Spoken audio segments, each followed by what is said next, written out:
Peter Rabbit had lost his appetite. Now when Peter Rabbit loses his appetite, something is very wrong indeed with him. Peter has boasted that he can eat all the time and any time.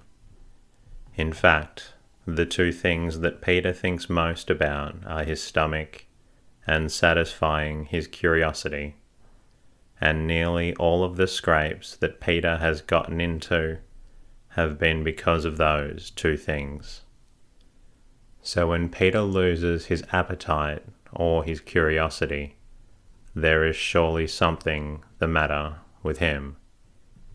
Ever since Old Man Coyote had come to live on the green meadows, Peter had been afraid to go very far from the dear old briar patch where he makes his home, and where he always feels safe. Now there wasn't any reason why he should go far from the dear old briar patch. There was plenty to eat in it and all around it, for sweet clover grew almost up to the very edge of it, and you know Peter is very fond of sweet clover. So there was plenty for Peter to eat without running any risk of danger. With nothing to do but eat and sleep, Peter should have grown fat and contented, but he did not. Now that is just the way with a lot of people. The more they have and the less they have to worry about, the more discontented they become, and at last they are positively unhappy. There was little Danny Meadow Mouse living out on the green meadows. He was happy all the livelong day, and yet he had no safe castle like the dear old briar patch, where he could always be safe. Every minute of every day, Danny had to keep his eyes wide open and his wits working their very quickest, for any minute he was likely to be in danger. Old Man Coyote or Reddy Fox or Granny Fox or Digger the Badger or Mr. Blacksnake was likely to come creeping through the grass at any time, and they are always hungry for a fat meadow mouse. And if that weren't worry enough, Danny had to watch the sky too, for old Whitetail the marsh hawk, or his cousin Redtail, or Blacky the crow, each of whom would be glad of a meadow mouse dinner. Yet in spite of all this, Danny was happy and never once lost his appetite. But Peter Rabbit, with nothing to worry him so long as he stayed in the old briar patch, couldn't eat and grew more and more unhappy. I don't know what's the matter with me. I really don't know what's the matter with me, said Peter. He turned his nose up at a patch of sweet, tender young clover. I think I'll go out and cut some new paths through the old briar patch. Now, though he didn't know it, that was the very best thing he could do. It gave him something to think about. For 2 or 3 days, he was very busy cutting new paths, and his appetite came back. But when he had made all the paths he wanted, and there was nothing else to do, he lost his appetite again. He just sat still all day long, and moped and thought and thought. The trouble with Peter Rabbit's thinking was that it was all about himself and how unhappy he was. Of course, the more he thought about this, the more unhappy he grew. If I only had someone to talk to, I'd feel better. He said that to himself. That reminded him of Johnny Chuck, what good times they used to have together when Johnny lived on the green meadows. Then he thought of how happy Johnny seemed with his little family in his new home in the old orchard, in spite of all the worries his family made him. And right then Peter found out what was the matter with him. "I believe I'm just lonesome," said Peter. "Yes, sir, that's what's the matter with me.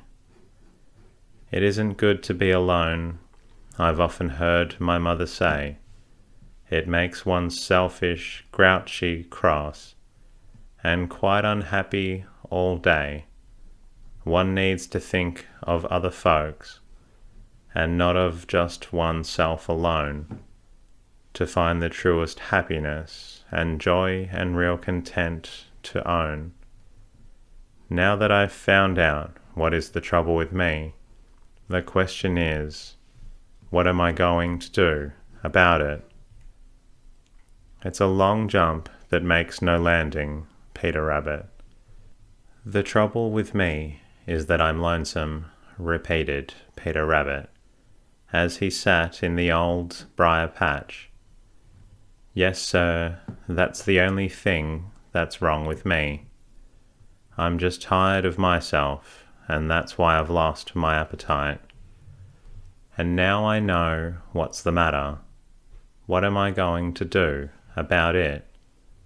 If I were sure, absolutely sure, that Old Man Coyote meant what he said about us being friends, I'd start out this very minute to call on all my old friends.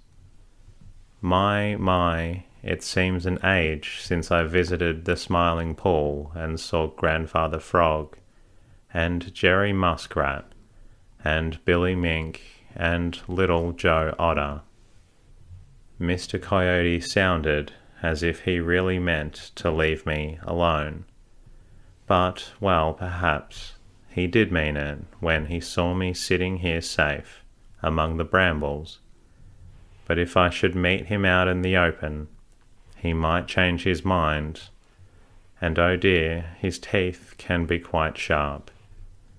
Peter sat a little longer, thinking and thinking. Then a bright idea popped into his head. He kicked up his heels. "I'll do it," said he. "I'll make a journey. That's what I'll do. I'll make a journey and see the great world." Of course, if Peter had really stopped to think the matter over thoroughly, he would have known that running away from one kind of trouble is almost sure to lead to other troubles. But Peter is one of those who does thinking afterward. Peter is what is called impulsive. That is, he does things and then thinks about them later, and often wishes he hadn't done them at all. So now the minute the idea of making a journey popped into his head, he made up his mind that he would do it, and that was all there was to it. You see, Peter never looks ahead. If he could rid of the trouble that bothered him now, which you know was nothing but lonesomeness, he wouldn't worry about the troubles he might get into later. Now the minute Peter made up his mind to make a journey, he began to feel better. His lost appetite returned, and the first thing he did was to eat a good meal of sweet clover. "Let me see," said he, as he filled his big stomach. "I believe I'll visit the old pasture. It's a long way off, and I've never been there, but I've heard Sammy Jay say that it's a very wonderful place, and I don't believe it is any more dangerous than the green meadows and the green forest, now that Old Man Coyote and Reddy and Granny Fox are all living there. I'll start tonight when I am sure that the Old Man Coyote is nowhere around, and I won't tell a soul where I am going." So Peter settled himself and tried to sleep the long day away. but his mind was so full of the long journey. He was going to make that he couldn't sleep much, and when he did have a nap, he dreamed of wonderful sights and adventures out in the great world. At last he saw jolly, round red Mr. Sun drop down to his bed behind the purple hills. Old Mother West Wind came hurrying back from her day's work, and gathered her children, the merry little breezes, into her big bag, and then she too started for her home behind the purple hills. A little star came out and winked at Peter, and then way over on the edge of the green forest he heard Old Man Coyote laugh. Peter grinned. That was what he had been waiting for, since it meant that Old Man Coyote was so far away that there was nothing to fear from him. Peter hopped out from the dear, safe old briar patch, looked this way and that way, and then, with his heart in his mouth, started towards the old pasture as fast as he could go. Hooty the Owl sat on the tip-top of a tall dead tree in the green forest, while the black shadows crept swiftly among the trees. He was talking to himself. It wouldn't have done for him to have spoken aloud what he was saying to himself, for then the little people in feathers and fur, on whom he likes to make his dinner, would have heard him and known just where he was. So he said it to himself, and sat so still that he looked for all the world like a part on the tree which he was sitting. What he was saying was something else. When it was dark enough, he gave his fierce hunting call. Now that is a terrible sound in the dark woods, very terrible indeed to the little forest people, because it sounds so fierce and hungry. It makes them jump and shiver, and that is just what Hooty wants them to do, for in doing it to one of them is likely to make at least scratching with his claws, or to rustle a leaf. If he does, Hooty, whose ears are very, very wonderful, is almost sure to hear, and with his great yellow eyes see him, and then Hooty will have his dinner. The very night when Peter Rabbit started on his journey to the old pasture, Hooty and the Owl had made up his mind that something has got to be done to get more food for those hungry babies of his up in the hemlock tree in the darkest corner of the green forest. Hunting was very poor indeed, and Hooty was at his wit's end to know what he should do. He had hooted and hooted in vain in the green forest, and he had sailed back and forth over the green meadows like a great black shadow without seeing so much as a single mouse. It's all because of Old Man Coyote and Granny and Reddy Fox, said Hooty angrily. They've spoiled the hunting. Yes, sir, that's just what they have done. If I expected to feed those hungry babies of mine, I must find new hunting grounds. I believe I'll go up to the old pasture. Perhaps I'll have better luck up there. So Hooty the Owl spread his broad wings and started for the old pasture, just a little while after Peter Rabbit had started for the same place. Of course, he didn't know that Peter was on his way there, and of course Peter didn't know that Hooty even thought of the old pasture.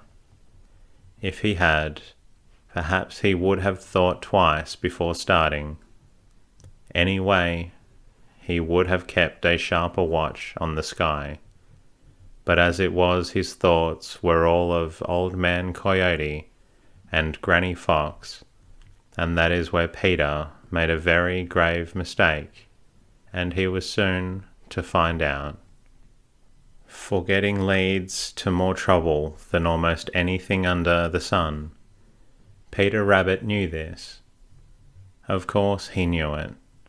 Peter had made many a narrow escape just from forgetting something. He knew just as well as you know that he might just as well not learn a thing as to learn it and then forget it. But Peter is such a happy-go-lucky little fellow, and he is very apt to forget, and forgetting leads him into all kinds of difficulties, as it does with most folks. Now Peter had learned when he was a very little fellow that when he went out at night, he must watch out quite as sharply for the hooty owl as for either Granny or Reddy Fox, and usually he did. But the night he started to make a journey to the old pasture, his mind was so full of Old Man Coyote and Granny and Reddy Fox that he wholly forgot Hooty the Owl. So as he scampered across the green meadows, lippity-lip as fast as he could go, with his long ears and his big eyes and his wobbly nose all watching out for danger on the ground, not once did he think that there might be danger from the sky above. It was a moonlit night, and Peter was sharp enough to keep in the shadows whenever he could. He would scamper as fast as he knew from one shadow to another, and then sit down in the blackest part of each shadow to get his breath, and to look and listen, and so make sure that no one was following him. The nearer he got to the old pasture, the safer he felt from Old Man Coyote and Granny and Reddy Fox. When he scampered across the patches of moonshine, his heart didn't come up in his mouth the way he thought it had at first. He grew bolder and bolder. Once or twice he stopped for a mouthful of sweet clover. He was tired, for he had come a long way, but he was almost to the old pasture now, and it looked very dark and safe, for it was covered with bushes and brambles. Plenty of hiding places there, thought Peter. It really looks as safe as the dear old briar patch, but no one will ever think to look for me way off here. Just then he spied a patch of sweet clover out in the moonlight. His mouth began to water. I'll just fill my stomach before I go into the old pasture. There may not be any clover in there, said Peter. You had better be careful, Peter Rabbit, said a wee warning voice inside of him. Pooh, said Peter, there's nothing to be afraid of way up here. A shadow drifted across the sweet clover patch. Peter saw it. That must be made by a cloud crossing the moon, said Peter, and he was so sure of it that he didn't even look up to see, but boldly hopped out to fill his stomach. Just as he reached the patch of clover, the shadow drifted over it again. Then in a flash a terrible thought entered Peter's head. He didn't stop to look up. He suddenly sprang sideways, and even as he did so, sharp claws tore his coat and hurt him dreadfully. He twisted and dodged and jumped and turned his way and that way, and all the time the shadow followed him. Once again sharp claws tore his coat and made him squeal. At last, when his breath was almost gone, he reached the edge of the old pasture and dived under a friendly old bramble bush. "Oh," said Peter, "I forgot all about Hooty the Owl. Besides, I didn't suppose he ever came up here." Peter Rabbit sat under a friendly bramble bush on the edge of the old pasture and panted for breath while his heart went pit-a-pat, as if it would thump his way right through his coat. Peter had had a terrible fright. There were long tears in his coat, and he smarted and ached dreadfully where the cruel claws of Hooty the Owl had torn him. And there he was in a strange place, not knowing which way to turn, for you know he never had visited the old pasture before. But Peter had so many narrow escapes in his life that he had learned not to worry over dangers that are past. Peter is what wise men call a philosopher. That is a big word, but its meaning is very simple. A philosopher is one who believes that it is foolish to think about things that have happened, except to learn some lesson from them, and that the best thing to do is to make the most of the present. Peter had learned his lesson. He was sure of that. "I will never forget again to watch out for Hooty the Owl," he said to himself, as he nursed his wounds, "and so perhaps it is a good thing that he so nearly caught me this time. If he hadn't, I might have forgotten all about him some time when he could catch me. I certainly wouldn't have watched out for him way up here, for I didn't think he ever came up to the old pasture. But now I know he does. Mr. Hooty will have to be smarter than he's ever been before to catch me napping again. My, how do I smart and ache! I know now just how Danny Meadow Mouse felt that time Hooty caught him and dropped him into the old briar patch. Ouch! Here I am in the old pasture, and the question is, what shall I do next? Peter felt a queer little thrill as he peeped out from under the friendly bramble bush. Very strange and wonderful it seemed. Of course, he couldn't see very far, because the old pasture was all overgrown with bushes and briars, and they made the very blackest of black shadows in the moonlight. Peter wondered what dangers might be awaiting him in there, but somehow he didn't feel much afraid. No, sir, he didn't feel much afraid. You see, those briars looked good to him, for briars are always friendly to Peter and unfriendly to those who would do harm to Peter. So when he saw them, he felt almost at home. Peter drew a long breath, and then he cried, "Ouch!" You see, he had forgotten for a minute how sore he was. He was eager to explore this new wonderland, for Sammy Jay had told him wonderful tales about it, and he knew their old Granny Fox and Reddy Fox had found safety when Farmer Brown's boy had hunted for them so hard on the green meadows and in the green forest. He felt sure that there must be some most splendid hiding places, and it seemed as if he certainly must start right out to see them, for you know Peter is very, very curious. But the first move he made brought another ouch from him, and he made a wry face.